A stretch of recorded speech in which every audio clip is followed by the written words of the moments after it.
All right, everybody, my internet keeps dropping because they're doing work in my neighborhood. So instead, I'm just going to record this segment like I would do it on stream, and I want to upload it because I got to talk about this, fam. If you missed it over the weekend, there was clarification from an earnings call that took place from Take-Two Interactive, where they just let everybody know what's going on with Judas. This was my reaction. I thought it was funny, and then I realized it was serious. As you can see, Take-Two says Judas is expected to release sometime in fiscal year 2028 to 2029, which is unbelievable. I mean, it is unbelievable.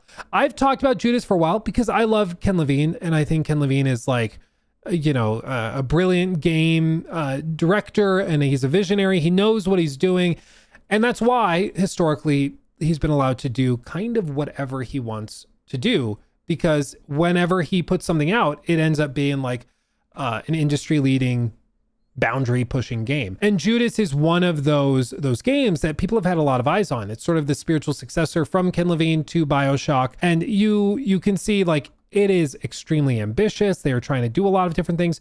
What he has described it as, though, a game built on narrative Lego bricks. And I know if you're watching this, you probably are already familiar with how this works. But what he's described is the idea that they want to have pieces of the story that each build on each other and can be freely swapped in and out. So if you have like you go to this area of the ship and you talk to this character and you choose this dialogue option, or if you attack them, or this person dies or this one doesn't, that they can take that narrative brick and they can build another one on top of it to make everybody's experience different and unique as they play through the game, which is interesting. Personally, I don't know in effect how that will feel different than just like a really expansive RPG. It sounds like it'll just have more like fully dynamic systems, or maybe sim systems, or maybe it'll feel more randomized. I don't really know, because I think effectively what they're talking about is to use the ultimate tool of every streamer. I think what they're effectively discussing is that if you have like this Lego brick and then this Lego brick, you can start to build a story that is very unique to you because it's using all different colors or versions of bricks that each have been pieced together based on your choices. And so, something might be familiar to one player, but they can rearrange these pieces in any which way they want. They could take the blue stripe brick and maybe that goes down here, and that's the first thing you experience, and then you put on top of that another experience from another player where it was like this. And so each story plays out differently because the pieces are arranged in different ways. And effectively what is happening is that you're playing through the game and your experience is just kind of like, your own unique shape.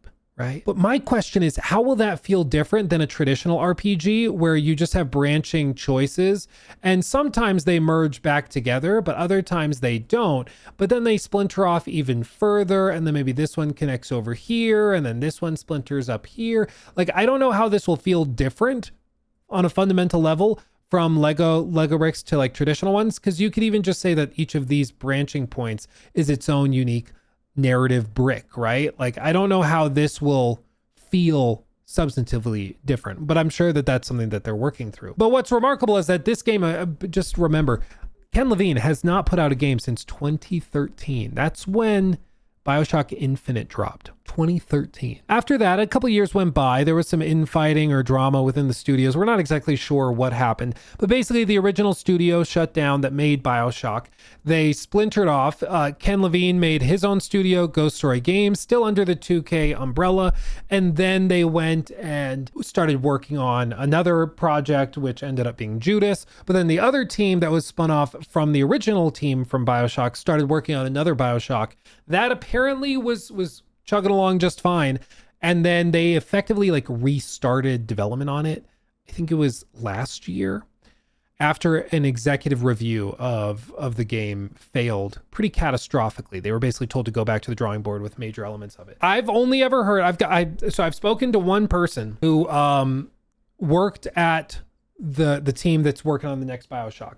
And I know that they worked there, but I wasn't able to corroborate what they said about why the game was rebooted effectively with another person. So I have one person who worked there that's telling me what was going on and why it was rebooted. I have not heard the same thing from somebody else separate. So I don't want to say it because it could be that they're disgruntled. It could be that they're just making stuff up. They did work there, but they're just making stuff up. Until I hear it from a second person, I don't want to discuss specifically what they said publicly. All I will say is that if what this person told me about the game was true, it being canceled probably was the right. Not canceled, rebooted. There were elements of the story that I do think, if it were to ship, would have been a conversation starter. I'll just say that. I think they made the right choice based on what I've heard in revisiting and kind of going back to the drawing board. We'll see, if anybody's ever able to come forward and discuss more clearly what the original intent was. But yeah, it's based on my understanding of what was going to be the original vision and goal of it, and what they were originally doing. I think it's probably for the best that they are going back to the drawing board with some of it, because it's as we've said before, a lot of these games, if they are built on shaky foundations, you can have great gameplay, but if the writing sucks ass, you're screwed. Like Forspoken had some really cool elements, but the writing sucked ass, and so the whole game tanked because of it. Same with like Veilguard. Veilguard, technically super polished, gameplay was pretty fun and solid, graphically it was stunning. They had all these things going for them, but the writing sucked ass. And so it failed. And it's just unfortunate that something can fail because one piece of the puzzle is bad, but that's just the reality. Even with film, if your film is produced by world-class talent, amazing actors and actresses, VFX, all that, but the script sucks, it doesn't matter. Like the whole thing is screwed. So I'm glad that they're revisiting it, because I think at this point they really can't afford for that to flop and go over poorly. And BioShock is like a trophy franchise for 2K. So they shouldn't be experimenting with it too much. Like they should not go crazy. But anyway, going back to Judas. What's amazing about Judas is that it was revealed back in 2023. And so we were like, okay, they must be fairly close. And then 2 years ago, this was March of 2024. You can see that SkillUp posted a video where they played 5 hours of Judas and interviewed the creator of the game, Ken Levine, 2 years ago. Again, March of 2024 is when they did this. We thought, okay, they're doing this. They're showing it to press and media. They also did the same thing on IGN, where I'm like stumbling over my words. Obviously, like we have Jeff Keighley. He's not with IGN. Like why? Respectfully, why is Jeff there? It was funny, man. I remember watching this, just be like, why is Jeff at the IGN interview? Like, it's just kind of funny. Like, why doesn't he do his own interview? It was just funny to me that he like shared with IGN. They're like, we don't want to have just one person at the table. Jeff, just come in, sit with the IGN guys. That's it. I feel like Jeff should have his own interview. But anyway, they interviewed Ken Levine. They talked about it, and you can see it's at length. This is an hour-long podcast. Why is this the most replayed option though? Hold on. What does he say? Disturbing character, and we'll charge and fun for the headshots. Yep. And then the dentist is probably more of a disturbing character, and that it's like a person. It's a dentist chair that's sentient, a robotic, but it's got a person in it, like a body in it. So can you kind of talk about you and the design team, the art team? Can you talk about some of the either inspirations or just where the hell these what is the fiction behind people from? See these enemies and sort of like they're on the ship, but like what are they protecting? Like why how are they antagonists? So the backstory is that they, as the ship got more and more automated and all human roles started getting replaced by machine roles, they focus tested to what would be, in the same way like Siri or Alexa, is it? Oh my God. We got to keep that moment in. Is an interface, right? I mean, underneath the hood, she's not a warm sounding human being. She's a bunch of bits and bytes, right? They wanted to put a happy face on these things on the ship. Back when the ship was normal, these were all serving humans. The dentist chair was a dentist who would, a chair that would, had legs basically that would walk around and show up when it's time to get your dental work done, and you'd get your dental work done. What would the deputy do? Yeah. Well, you'll find out later there are some elements on the ship that revolutionary elements and elements that weren't happy, and some other. Like this is what I appreciate about Ken, is that he's thought about all of it. He has thought about all of it, but sometimes it feels like, bro, just make the game. Like, sometimes like, that's great. Can we sit down? It's like, I remember so you can just, you can't actually see it. Above this shelf, right above the Titanic, actually, all along here, I have 3D printed models that I've made for D&D campaigns that I've run. I'm the Forever DM, hashtag Forever DM, and that's how I'm going to die. But I love DMing D&D games for my friends, and we've done a number of campaigns. We have even played some to completion all the way through, which is really, really cool. But as a result, I've also gotten to experience a wide gamut of players, and some players, they get like so deep in the weeds of like their backstory or world building or something that sometimes they just lose sight of what like is fundamental in the moment, where you don't actually have to understand the deepest depths of the lore of the city you're exploring to know that like we're just here to talk to the street vendor.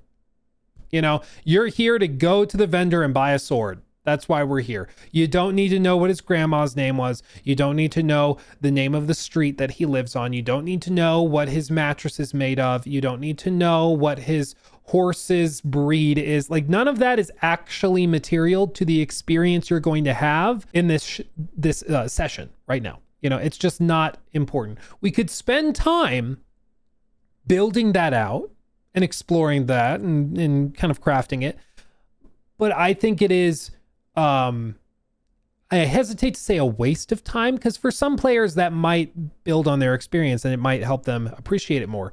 But I think it should be very low on the priority list. I think that's what I always come back feeling when I am watching like Ken Levine interviews, is that I'm like, I appreciate that if you ask him, how does this display with the padlock work? What was that used for before just locks? Did the original ship use it for advertising? And he'd be able to, yeah, actually, so that panel was used for advertising, and it was also for dynamic things. So if you wanted to throw a party within this room back here, you could do that, and then you could have guests that have this point in the direction of where they need to go with a little arrow symbol. And so it was actually originally intended for good use. And you're like, that's great. I'm not sure that's really important to spend a lot of time ideating and thinking through. There's, as with every creative endeavor, I think that there are priorities, and there's times where you need to be like, we can circle back to that. Right now, it's not important. And with Ken Levine's projects, I always get the feeling that he never says that. If he gets an idea of like, we should explore this, he will do that, even if it means now we don't meet our deadline for a month. Because he was like, oh yeah, how does that work? Why does the dentist chair look that way? A lot of games, they're just like, because it's a dentist chair and it's kind of spooky and I don't know, it's kind of fun. But he has a reason. He's thought through all of the lore. He's probably written out a lot of it. And I appreciate that. And it makes his worlds and stuff very, very unique. But the cost of that is that it takes 13, 14, 15 years for you to get the game at the end of it. When realistically, like, most players, 99.9% of players, are never going to see or be exposed to or experience or appreciate any of that extra work and detail that you did, which is just the fact of the matter. I think, love it or hate it, that's just how it works.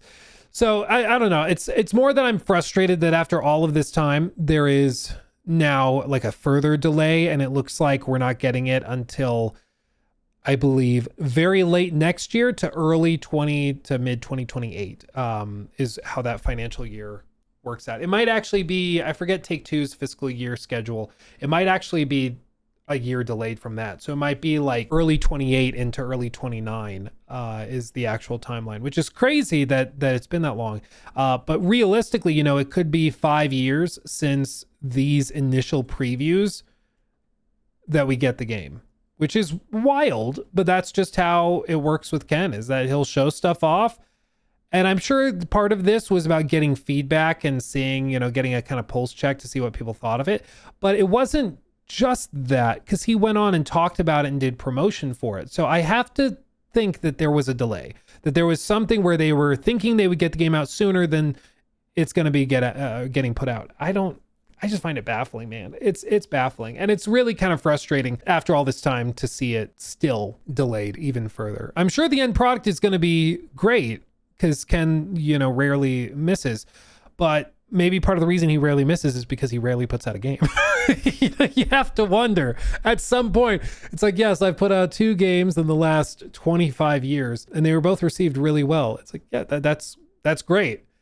I think, like, personally, I prefer like the Hidetaka Miyazaki cadence of like, yeah, every 3 years you get a masterpiece. Like every 3 years you get a game that just breaks your brain. It's just, I'm frustrated. I'm sorry. I'm lashing out because I'm frustrated. Ken is great. He knows what he's doing. I'm just frustrated, man. I'm not angry. I'm just disappointed. That's kind of how I feel. And if it launches in 2028, 2029, that'll be great. At this point, though, I wouldn't be surprised if it pushes into 2030. Because what is preventing it from just getting like delayed further?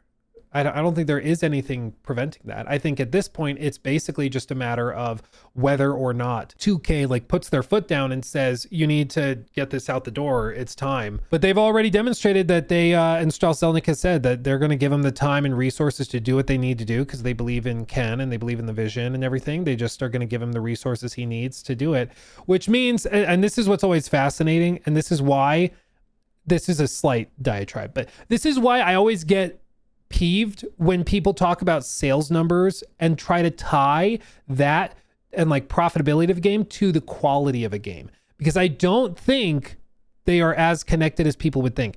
BioShock Infinite, by most accounts, sold incredibly well. I mean, I think over 10 million copies. It's iconic game of the year. Like it did amazingly well, but it did not make very much money, if any.